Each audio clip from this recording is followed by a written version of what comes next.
Bienvenue sur Télé Djibouti dans ce nouveau journal de 15 heures. Voici les titres de l'actualité.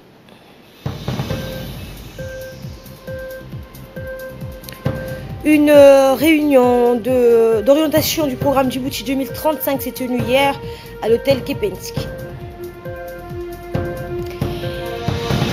Et Londres a revêtu les couleurs des États-Unis pour accueillir le président américain Donald Trump, qui effectuera donc une visite d'État de 3 jours au Royaume-Uni de lundi au mercredi.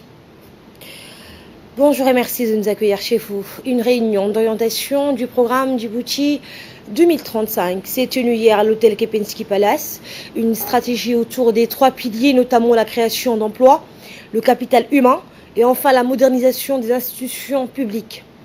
Les objectifs du pilier emploi répondent aux préoccupations du gouvernement pour multiplier les emplois afin de répondre à la main-d'œuvre et aux critères recherchés du marché de l'emploi. Concernant le capital humain, il s'agira d'accompagner le développement inclusif en s'appuyant sur l'éducation, la santé, la protection sociale et la résilience des groupes vulnérables. Cela va permettre d'assurer de services de base de qualité et parallèlement encourager les ménages à adopter des comportements sains au développement du capital humain des plus jeunes. Et enfin, le troisième volet qui est la modernisation de l'administration publique. Une stratégie pour moderniser notre administration publique et bénéficier de l'amélioration de la transparence, de l'inclusion et de l'efficience que permet le numérique et mettre le citoyen djiboutien au cœur de la transformation numérique. Cette réunion de consultation qui a été tenue par la Banque mondiale s'inscrit dans le cadre du partenariat entre la Banque mondiale et la République de Djibouti afin de guider ces interventions à travers les diverses branches de la Banque mondiale, dont la Société financière internationale et l'Agence multilatérale de garantie des investissements les 5 ans à venir. Écoutons un extrait de l'intervention du représentant de la Banque mondiale, M. Atousek.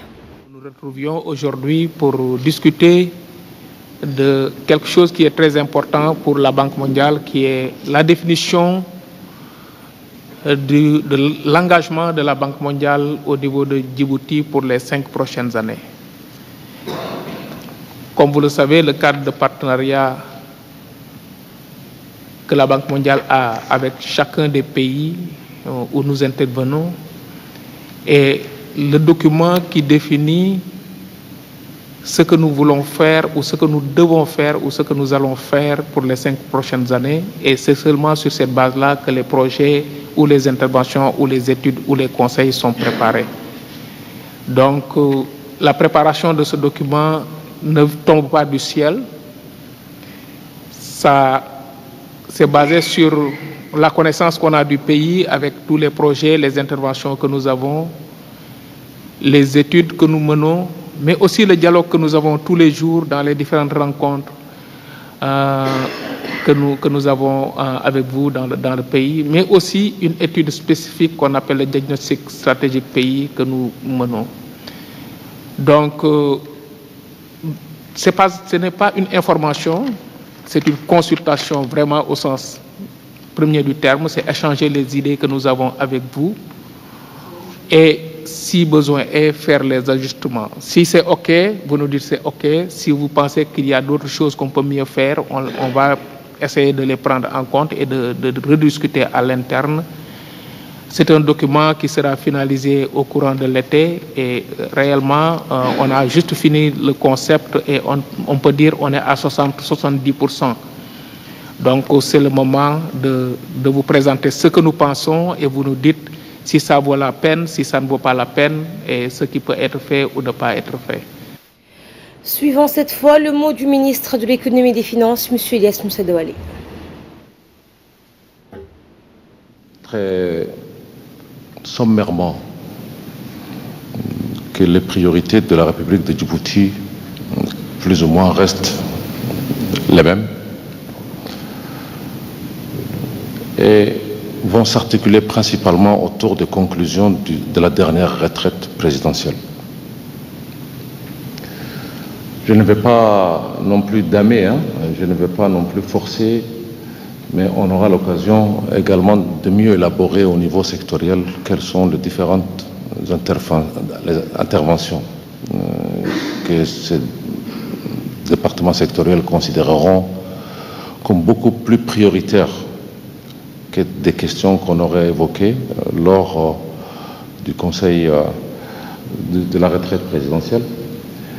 Mais globalement, on va rester, et ça tombe en parfaite harmonie par rapport à notre plan stratégique national qui est lui-même en cours de révision, qui a fait l'objet d'une évaluation qui sera bientôt publiée et qui va être également présentée par rapport à ses conclusions, mais également de jeter les bases de 5 années, le plan de 5 années à venir, 2019 étant, le SCAP étant, en prenant fin en 2019. Ça veut dire également que cette cohérence doit être absolument favorisée. On doit rester ancré dans ces priorités au niveau du SCAP 2 ou de l'intitulé qui sera donné de toutes les façons. Et votre contribution va être essentielle. Dans l'actualité également, le ministre de la Santé, M. Mohamed Warsamadiri, s'est rendu au centre Husseina, c'était hier dans la matinée, pour y effectuer une visite dans le cadre de sa tournée de prise de contact. Accueilli par la directrice du centre, Mme Makka Mohamed Ali, le ministre a été accueilli par le personnel qui lui a réservé un accueil chaleureux. Le centre Husseina est une référence nationale en matière de santé et de reproduction et se situe au 3e niveau de la pyramide sanitaire. Le ministre de la Santé, Mohamed Warsama, a écouté avec attention les différentes interventions et explications qui lui ont été fournies par les responsables. Le ministre a par ailleurs déclaré que le centre Husseina constitue un maillon important de notre système de santé et requiert à ce titre une attention toute particulière. Inauguré par le président de la République le 14 juin 2009, la mission principale du centre est de fournir des prestations en santé, de la reproduction et offre une multitude de soins aux femmes. De même, le centre fournit des consultations concernant les cancers du sein et du col de l'utérus. La directrice du centre a fait donc une brève présentation sur les objectifs, le paquet de services offerts, les défis et les contraintes ainsi que les perspectives de ce centre.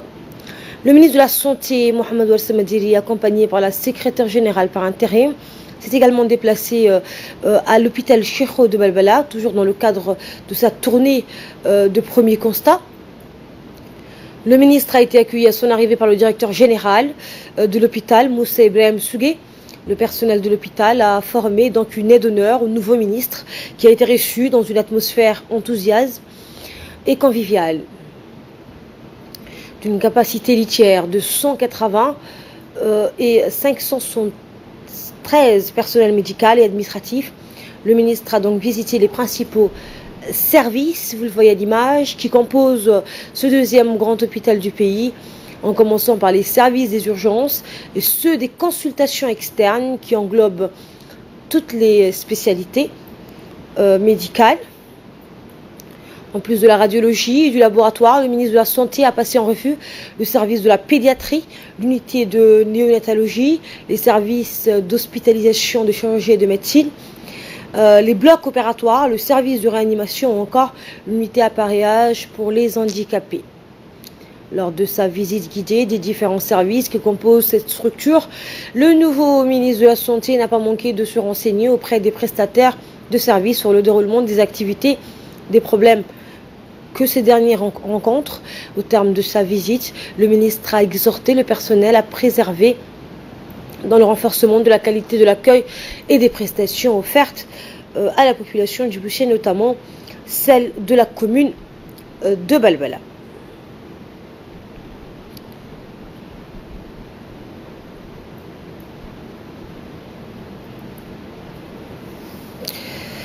Dans le reste de l'actualité, le ministre de l'Équipement et des Transports, Moussa Mohamed Ahmed, a dans le cadre de sa tournée de prise de contact visité ce matin l'agence djiboutienne des routes, accompagné de son conseiller technique Mohamed Yacoub et de Mme Efra Idriss, directrice administrative et financière. Le ministre est rendu au parc situé à Balbala, où se trouvent tous les équipements de l'ADR, accueilli dans la joie et l'allégresse par le directeur général de l'ADR, Souban Saïd Ismail, et l'ensemble des employés. Le ministre a fait le tour des gros engins, notamment les nouvelles équipements du don japonais, ainsi que d'autres équipements techniques qui sont à la pointe de la technologie. Après une brève présentation de la direction des études dans laquelle étaient évoqués tous les projets réalisés et les projets en cours, le ministre n'a pas manqué de féliciter le directeur général de l'Agence djiboutienne des routes pour son travail remarquable. Le ministre de l'Équipement et des Transports, durant sa visite, a constaté la présence sur le site du stock du bitume offert par la présidence de la République est destiné à la réalisation de la phase 3 du programme global de réhabilitation et la reconstruction de la voirie urbaine de la ville de Djibouti, de sa banlieue et des villes de l'intérieur.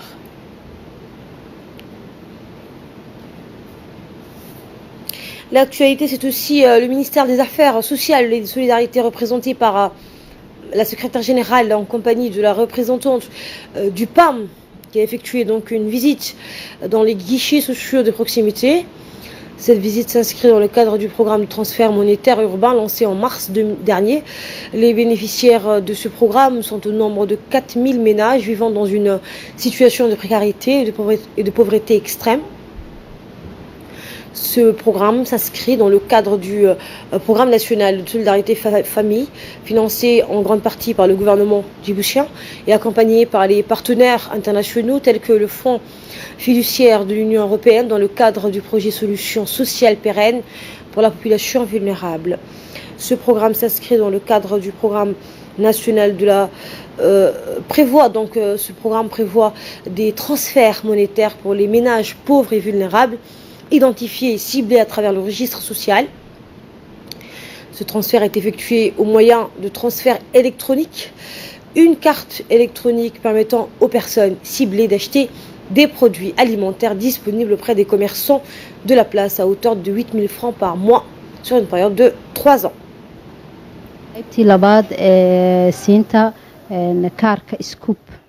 Le ministre de l'Urbanisme, de l'Environnement et du Tourisme, Mohamed Abdelkader Moussa, a reçu aujourd'hui la représentante résidente du programme des Nations Unies pour le développement, le PNUD, Mme Fatima El Cheikh, accompagnée de M. Idriss Bihmous Ouassama, conseiller politique pour le développement, pour le changement climatique et l'environnement.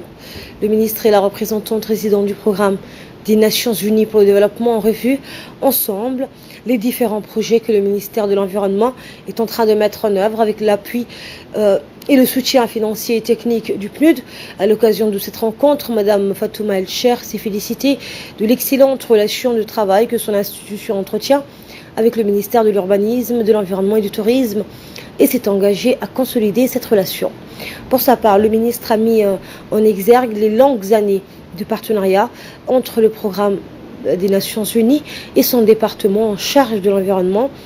Il a également souhaité le renforcement de ce partenariat afin de renforcer la résilience des populations au changement climatique et de promouvoir un développement durable.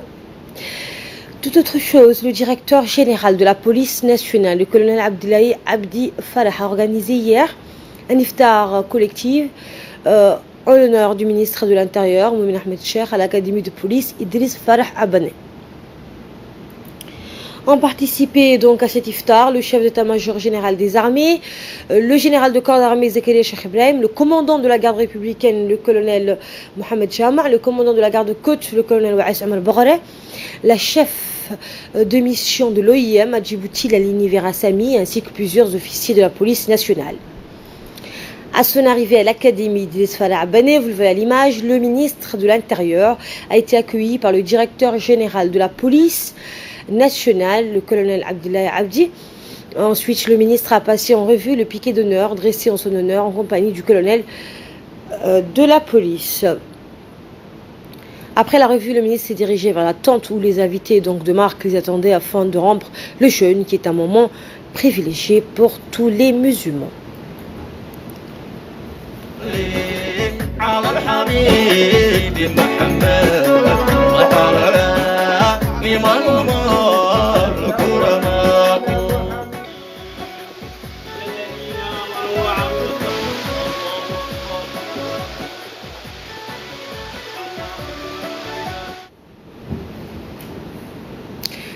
Après la rupture du jeûne, un dîner copieux s'en est suivi. Le dîner a été animé par le groupe folklorique Halbi avec des chants religieux en Afar et en Somalie. Regardez.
À l'occasion du mois béni du Ramadan, le Rassemblement populaire pour le progrès, le RPP, a organisé hier au siège du Conseil régional d'Ali Sabieh un iftar collectif et une distribution d'habits neufs pour les orphelins de la région à l'occasion de la Eid el-Fitr. Une commission du parti RPP et à sa tête le ministre du Travail et de la Réforme de l'administration, Ousmane Ibrahim Rable, M. Hussein Idriss Goulet, secrétaire national à la mobilisation et de l'animation. Meeting et événements s'étaient rendus hier à Ali Sabieh pour prendre part à l'iftar collectif et à la distribution des habits pour les orphelins.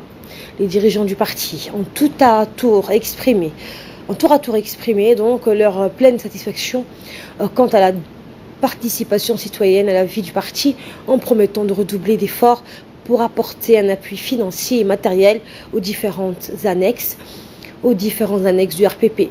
Après l'iftar, comme à l'accoutumée, les membres du parti ont distribué les habits destinés à une centaine d'enfants orphelins de cette même région.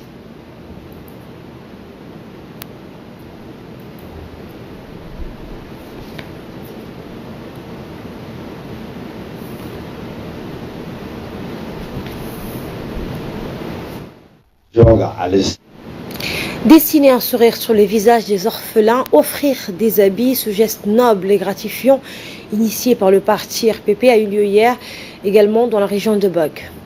En effet, une forte délégation conduite par le secrétaire d'État à la jeunesse et au sport, Hassan Mohamed Kamel, ministre de la région, avec à ses côtés deux éminents représentants du tout nouveau bureau exécutif du parti, Hussein Idriss Goulet et Suleiman Dahil Beleh, ainsi que des cadres de la région, s'est déplacé vers Hayou. Accueillis à leur arrivée à Obok par le président de l'annexe RPP de la région, Ahmed Ali Hamadoul, et des représentants de la société civile, les émissaires du parti RPP ont procédé donc à la distribution des habits neufs pour la Eid el-Fitr aux enfants défavorisés. Prenant la parole, le président de l'annexe a souhaité la bienvenue à ses invités de marque et s'est félicité de cette action gouvernementale qui illuminera de bonheur et de joie les cœurs des orphelins. Quant au secrétaire national, Hussein Idriss Goulet, il a mis l'accent sur la nécessité, en tant que musulmans, de nous mettre toujours aux côtés des plus faibles d'entre nous. Image donc que vous aurez dans nos prochaines éditions. Autre action de bienfaisance, les actions d'assistance aux familles vulnérables se poursuivent en ce mois béni du Ramadan et à l'approche de la Eid el-Fitr. C'est dans ce sens qu'un don de vivres octroyé par la première dame, Mme Khadra Mohamed Haïd, a été remis aux familles les plus démunies de la région de Ukar. L'UNFD de Dikil, en collaboration avec les femmes parlementaires de la région, a procédé à la distribution de ce don alimentaire composé de riz, sucre, farine, huile et dattes. 200 familles issues des quartiers de Daba et Gami ont pu donc bénéficier de cette action.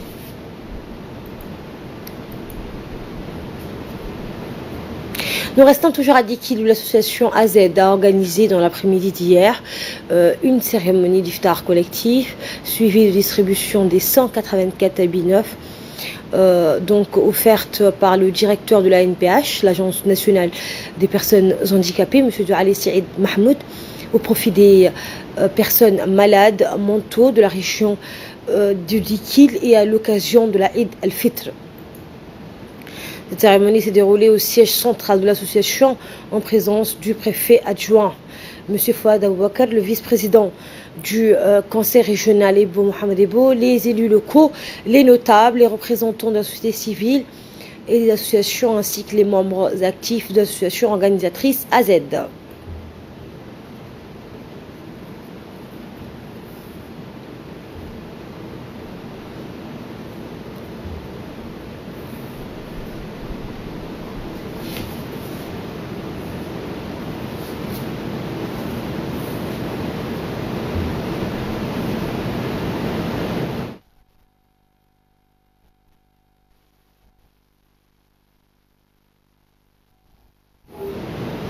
Je vous emmène au nord à présent où l'inspection régionale de la ville blanche a organisé un iftar collectif avec les différents responsables de Tadjoura, la famille éducative de la région en présence du préfet adjoint et le président du conseil régional. En effet, après la rupture du jeûne, l'inspecteur M. Farah Ali a rappelé que l'iftar en commun entre les responsables est très important. Il a remercié le président du conseil régional de Tadjoura et le préfet par intérim pour cet iftar collectif.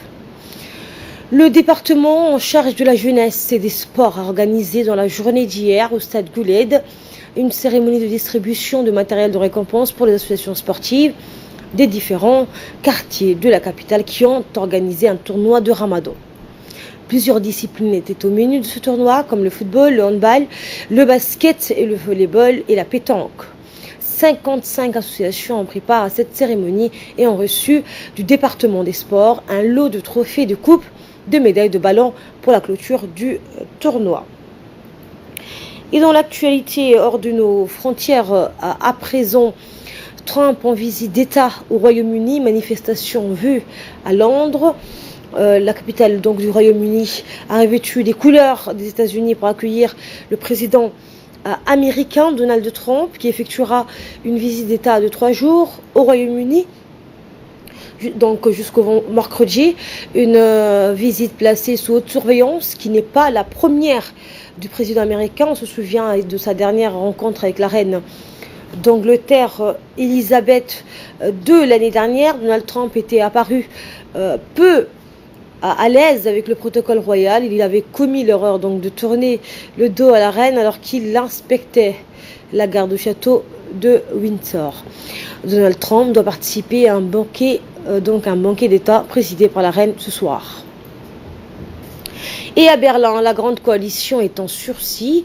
Le gouvernement allemand va continuer son travail. C'est le message martelé à Berlin après la démission de la chef des sociaux-démocrates du SPD. Andreas Nahles a annoncé son départ lundi dernier au lendemain de la claque électorale aux européennes et cela pourrait avoir des conséquences sur la coalition formée avec le parti d'Angela Merkel, la CDU, car cette dernière était l'un des rares membres de son parti à plaider pour cette coalition. Angela Merkel espère donc achever son 4e mandat comme prévu en 2021. Elle a réussi à préserver au pouvoir une coalition maigre des crises multiples depuis un an. C'était le journal de la rédaction. Merci de l'avoir suivi. L'information continue sur nos chaînes.